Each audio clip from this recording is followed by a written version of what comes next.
Nuo pat ryto Vilniaus alėjoje šurmuliavo amatų ir tautodailės mugė, o jos dalyviai bei žiūrovai mielai sutiko pasidalinti savo mintimis apie prabėgusią vasarą. Druskininkiečiai džiaugiasi nors ir lietingu, bet šiltu ir turtingu įvairių renginių vasaros sezonu. Ši vasara, manau, kad buvo lyginant su pernai metais geresnė ir galim pasidžiaugti, kad tikrai aktyvus lankymasis mūsų svečių druskininkuose davė gerų rezultatų. Aišku, visada mes laukiam geresnių rezultatų, tačiau vasaros pabaigoje prieš keletą dienų atidaryta nauja slidinėjimo trasa. Kaip vienas iš svečių, būnant slidinėjimo trasoje, pasakė labai gerą tokį išsireiškimą, tai kad sniegas tirpdo druskininkų sezoniškumą.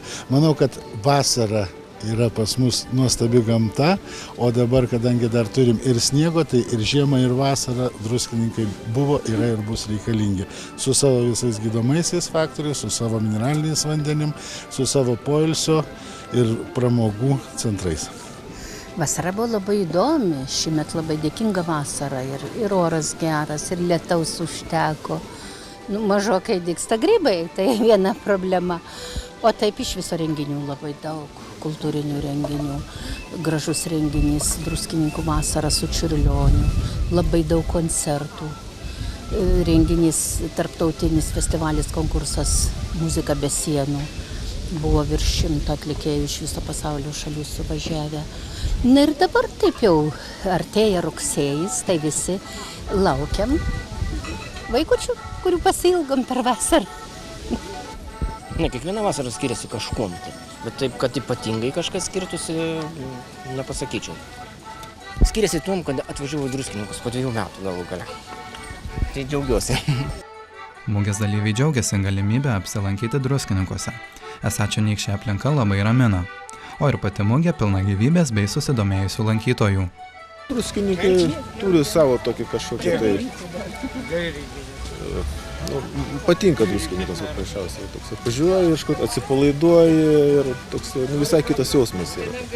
Per atidarymą gal daugiau didesnis šurmulis yra, vis tiek jau dabar vasaros pabaiga. Kaip kada, kartais didesnis šurmulis yra uždarymai, kartais atidarymai. Čia nenuspėjimas dalykas, nežinosi. Druskininkuose mes dabar atvažiavom iš Alytaus ir Alytui mažiau žmonių, daug mažiau žmonių. Čia visi gyvybingi, šneka, jiem kažko nori reikia, tai čia aktyviau žmonės. Daugelis kalbintų žmonių mielai norėtų, kad vasara dar nepabėgtų, o kaip tik prasitęstų, kitigi jau pasiilgo rudens. Vasara pas mus biški trumpokas tokios. Ką darysi, kokios yra tokios, turi taikytis prie jų. Nepasirinks. Norėčiau, kad jį prasitęstų. Kodėl? Vasarą skaitau, man pats geriausias metų laikas. Galima vandens procedūromis naudotis, nemokamomis visą laiką, kada nori įsimaudyti, ryte, vakare, dieną, kada pats susigeidė. Miške galėjo ir pauogauti, ir pagrybauti. Vasarą gali praleisti visą dieną gamtoje. Kaip sakant, nešauta, nereikalauja jokių kitokių pastangų ir vaikščioti, ir važinėti gali, pažvejoti gali, svarbiausia važinėti mėgsti. Taip kad vasara man geriausias laikas. Žiemą kaulus laužo, vasara tai ne, aišku norisi, kad tęstųsi. Vasara man galėtų ir pasibaigti, aš pasiilgau mokinių. Norisi juos pamatyti, norisi su jais bendrauti. Taip, kad vasarai jau galėtų ir savo laiku gražiai nueiti. Šiaip, taip galėtų tęstis, galėtų. Be abejo, kiekvienas druskininkietis laukia, kad kiek galima ilgiau būtų tiek žmonių, kiek šiandieną matome mugėje. Atsisveikinimo su vasara šventę pratęsė muzikos ir šokių popietė pramogų aikštėje bei vakaro koncertas.